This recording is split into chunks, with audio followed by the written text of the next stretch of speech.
Halo sahabat si ember yang disayangi Tuhan. Ketemu lagi dengan Renungan Minggu bersama Mo Nano. Semoga kalian semua tetap sehat dan selalu gembira. Hari ini kita memasuki hari Minggu Advent yang kedua. Minggu lalu di hari Minggu Advent yang pertama kita diingetin supaya berjaga-jaga. Nah, hari ini kita dikasih tahu kalau itu belum cukup. Ada hal lain yang perlu kita lakuin. Mau tahu? Dengerin terus ya. Teman-teman yang dikasihi Tuhan, Injil yang dipilihkan bagi kita hari ini adalah bagian awal dari Injil Markus yang menyebut Yohanes Pembaptis. Kehadiran Yohanes Pembaptis menggenapi juga apa yang telah dinubuatkan oleh Perjanjian Lama. Selain bahwa ada berbagai tanda dan peristiwa yang akan terjadi, dikatakan juga bahwa sebelum kedatangan Mesias akan ada yang menyiapkan jalan baginya. Dalam bacaan pertama, Nabi Yesaya menubuatkan akan ada suara yang berseru-seru, "Siapkanlah di padang gurun jalan bagi Tuhan, luruskanlah di padang belantara jalan raya bagi Allah kita." Yohanes Pembaptis menjadi penggenapan dari nubuatan itu. Dia tampil di padang gurun dan menyerukan, "Bertobatlah dan berilah dirimu dibaptis, dan Allah akan mengampuni dosamu."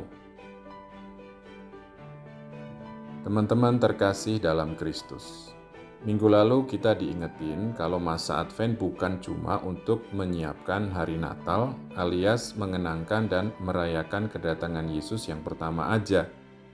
Masa Advent juga ngebantu dan sekaligus meminta supaya kita ingat kalau Yesus bakal datang lagi untuk kedua kali, untuk membawa ganjaran bagi kita yang percaya kepadanya, untuk membawa kita masuk ke dalam kerajaan Bapanya. Karena waktu kedatangan Yesus yang kedua kali itu nggak jelas kapan, banyak orang jadi lupa atau hilang fokus, lalu sibuk sendiri sama hidupnya.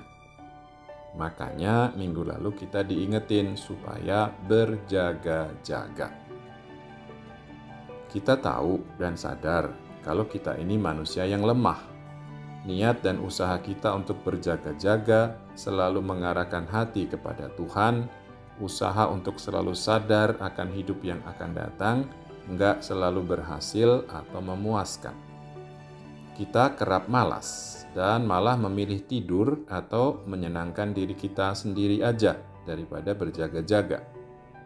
Karena itu, seruan Yohanes kepada orang-orang Yahudi juga berlaku bagi kita. Seperti dulu orang Yahudi diminta menyambut kedatangan Mesias yang pertama kali dengan bertobat, sekarang pun kita juga perlu bertobat untuk menyiapkan diri menyambut kedatangan Yesus, baik pada hari Natal maupun kedatangannya yang kedua kali, meskipun kita nggak tahu kapan itu terjadi. Dan justru karena kita nggak tahu kapan itu bakal terjadi. Dalam bacaan kedua, Paulus bilang itu perlu supaya kita kedapatan tak bercacat dan tak bernoda di hadapan Allah dan dalam perdamaian dengan Dia. Manterman kekasih Allah. Jadi udah jelaskan, kita diingetin lagi supaya bertobat. Nah, sekarang tinggal cek-cek dalam hati dengan jujur. Hidup kita lebih mirip mana sih? Orang yang berjaga-jaga atau orang yang tidur atau manjain dirinya sendiri? Perhatian kita lebih kemana sih? Ke hidup kekal bersama Yesus atau kesenangan dan kenikmatan sementara di dunia sini? Waktu, energi, usaha kita lebih banyak kita pakai buat apa sih?